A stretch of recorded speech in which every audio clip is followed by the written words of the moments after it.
Todo cliente, ele percorre uma jornada até a compra, né. Ele tem um momento onde ele está analisando o que ele precisa, e aí ele vai seguindo o caminho por todos os detalhes, até ele chegar aqui no ponto aonde ele está satisfeito com o produto. Muito se engana que o foco do cliente, o foco da empresa, é realizar a venda. Não é só realizar a venda, mas sim trabalhar, com a satisfação do consumidor.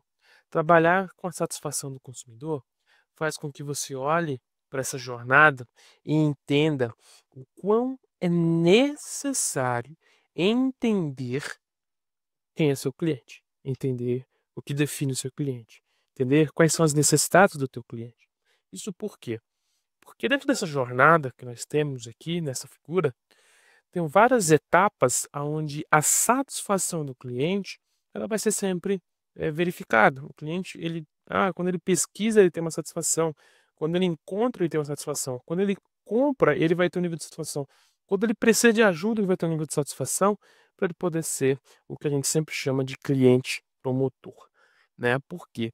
Porque quando você trabalha com vendas, você pode ter indicações, o cliente que tu já vendeu, que tu já atendeu, ele pode indicar você, o teu serviço, a tua empresa para um outro cliente, fazendo com que o teu CAC, né, o custo de aquisição de cliente, seja menor, seja mais barato. Tu não precisa pagar mais, investir tanto para conseguir teu cliente, porque as pessoas indicaram, você tem pessoas ali que curtiram sua marca, curtiram sua empresa, e elas vão fazer grande diferença para você, para ter bons resultados.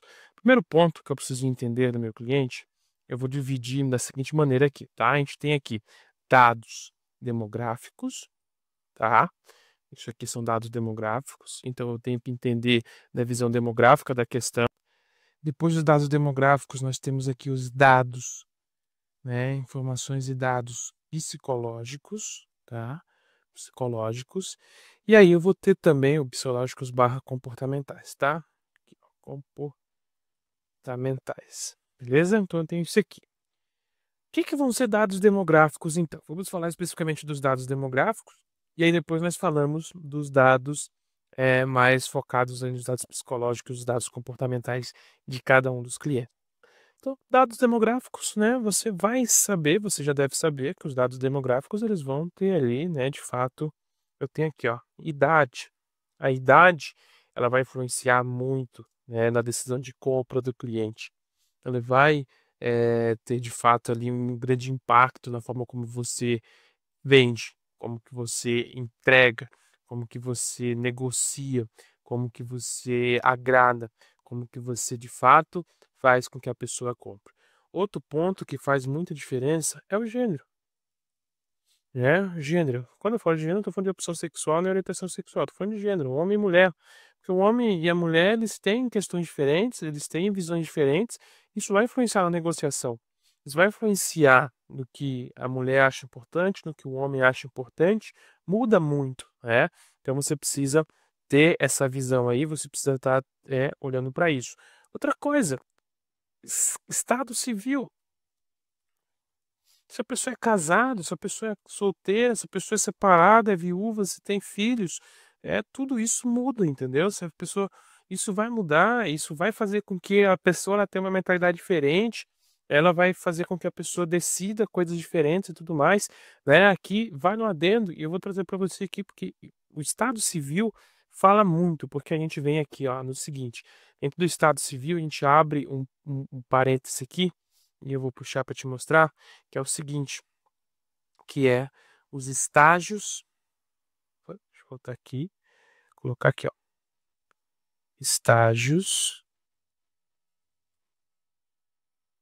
do ciclo de vida, opa, ciclo de vida do indivíduo,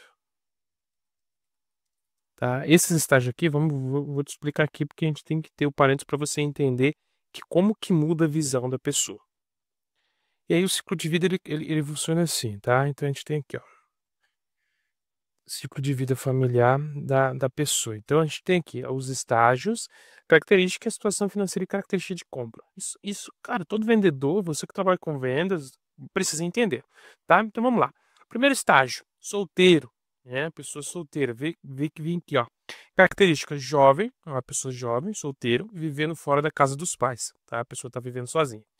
Situação financeira e características de compra: poucos encargos financeiros, orientado para o lazer, férias e entretenimento fora de casa. Ou seja, pessoa solteira que mora, tem trabalho, está trabalhando e tudo mais, ela não tem muito custo, né? Não tem um pinto para dar água, por assim dizer, naquele português mais chulo, né? Não tem um pinto para dar água. E aí tá de boa. Então, o gasto dela é lazer, é se divertir, é se entreter, sair com os amigos, é passear, tudo isso. Aí depois a pessoa vai lá e vai para o recém-casado. O recém-casado, ele é um casal jovem e ainda não tem filho, tá? Recém-casado. Aí o que acontece? Eles têm uma boa situação financeira, no caso, tem 2 salários, o foco é comprar uma casa, então eles vão ter a compra de casa e alguns bens de consumo duráveis, né? Vão comprar geladeira, vão comprar fogão, o foco é comprar televisão, comprar os bens, né? De questões duráveis e tudo mais. São esses os pontos aqui do recém-casado. Para o recém-casado, a gente vai ter o ninho cheio 1, né? O estágio ninho cheio 1, o terceiro estágio, aonde o filho mais novo está com menos de 6 anos. Aqui a pessoa já teve 6. Então aqui o jovem comia qualquer coisa, aqui já tem uma marmita fixa, né, para poder comer e tudo mais, ali sempre na mesma tal, daquele jeito, começa a vida casado. E aí depois tem aqui está no ápice de compra de casa, então a pessoa já comprou casa. As pressões financeiras são cada vez maiores, afinal de contas já tem um filho. Talvez tenha apenas uma fonte de renda, né? Porque às vezes a mulher está cuidando da criança, não consegue trabalhar, e a compra se foca para necessidades domésticas. Então o cara não vai comprar um Maserati aqui, tá? Aqui o cara não, o foco dele é comprar coisas para casa. Por isso, vejo como é importante eu entender dentro do contexto de ciclo de vida familiar os pontos importantes aqui dentro da nossa visão de venda, como que eu posso vender melhor através disso. No Ninho Cheio 2, eu tenho um filho mais novo com mais de 6 anos, né? Ninho Cheio 2, a situação é que nessa, claro, a pessoa pode ter 2, 3 filhos, ou o filho ainda, né? O filho único está com mais de 6 anos. A situação financeira começa a melhorar, por quê? Com filhos mais velhos, às vezes a esposa pode trabalhar, então volta a ter 2 salários. Também os custos, eles acabam sendo os custos mais controlados, né? Porque o filho está mais velho e tudo mais, começa-se a ter melhor renda e tudo mais, então Ninho Cheio 2. Depois nós temos o Ninho Cheio 3, os casais mais velhos, o casal está mais velho com filhos dependentes ainda. Os filhos dependentes. Filho dependente é aquele que mora com os pais. Situação financeira ainda melhor, renovação dos produtos e imóveis da casa. Então os filhos ainda são dependentes, ali está com uns 12, 13, 14, 15 anos mais ou menos. E aí a gente tem aí a renovação. Então, se você analisa como que tem o seu ciclo familiar, da tua família, né, com teus pais, e como é que tá agora, tu vê se faz sentido isso aqui. Isso aqui é pesquisa de pesquisadores de marketing, né, que definiram e criaram aqui todo esse contexto. Depois nós temos o Ninho Vazio 1. O Ninho Vazio 1, a gente tem casais já mais velhos e sem filhos em casa. Os filhos estão estudando, ou os filhos estão já trabalhando, morando sozinho, e aí os filhos aqui eles já passam a ser aqui, ó, os solteiros, né, eles já estão aqui trabalhando dessa forma. Então, o ápice da propriedade residencial, então eles têm ali os imóveis, os bens imóveis. O interesse é muito renovado em viagens e atividades de lazer, como compra de itens de luxo.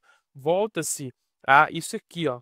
Quando os filhos saem de casa, os casais, né, eles tendem a ficar aqui, voltar para isso aqui que eles tinham quando eles estavam solteiros, quando eles estavam ali sem filhos. Depois nós temos o Ninho Vazio 2. O Ninho Vazio 2, os casais mais velhos, sem filhos em casa, estão aposentados, né? E aqui eles não estão aposentados, ainda podem estar trabalhando. A redução drástica da renda, porque quando aposenta a renda cai muito, e a compra passa a ser de serviços médicos, né? Passa a ser ali realmente serviços médicos. Aqui, depois nós temos 2 casos de sobreviventes, né? O que é o sobrevivente solitário 1 e o sobrevivente solitário 2? Um dos companheiros já morreu, né? As pessoas estão sozinhos, e aí tem o cara que ainda trabalha, tem uma renda boa, mais propenso a vender a casa, então ele, né, não precisa da casa, quer vender e tudo mais, porque não quer morar ali, então são pessoas que vendem casa. E aí nós temos o solitário 2 aposentado, que tem necessidade de cuidados médicos especiais, afeição e segurança.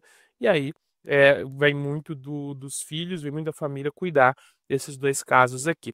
Por que isso? Porque isso aqui influencia a maneira como a pessoa compra, né? Então, você entendendo como isso aqui influencia, você começa a ter realmente resultados melhores dentro aí da tua estratégia de venda. Ainda falando de dados demográficos, nós temos a renda, né, a renda vem aqui falar de dados demográficos, renda. Então, eu sempre falo que a pessoa ela o estilo de vida, né, o custo dela vem muito em cima da renda, a forma como ela vive, né, então vem renda, aí nós temos estilo de vida. Tem pessoas que dependendo da renda vão ter um estilo de vida diferente, tá, então são todos dados demográficos, região onde mora, né, então aqui são dados demográficos que você vai estar utilizando para você vender. Com base nisso, você começa a perceber o que que a pessoa precisa e o como que você tem que tratar ela. Em cima disso, dados demográficos muito importantes para a gente poder estar definindo o nosso ciclo do cliente, o caminho que o cliente vai estar perseguindo e a forma como a gente vai estar conversando com ele, combinado? Vou pausar o vídeo, porque a gente vai falar depois aqui sobre os dados psicológicos, dados comportamentais.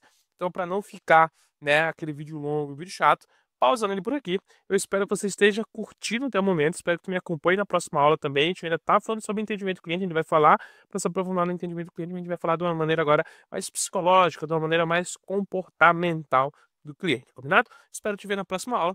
Fique comigo. Por enquanto, vamos que vamos.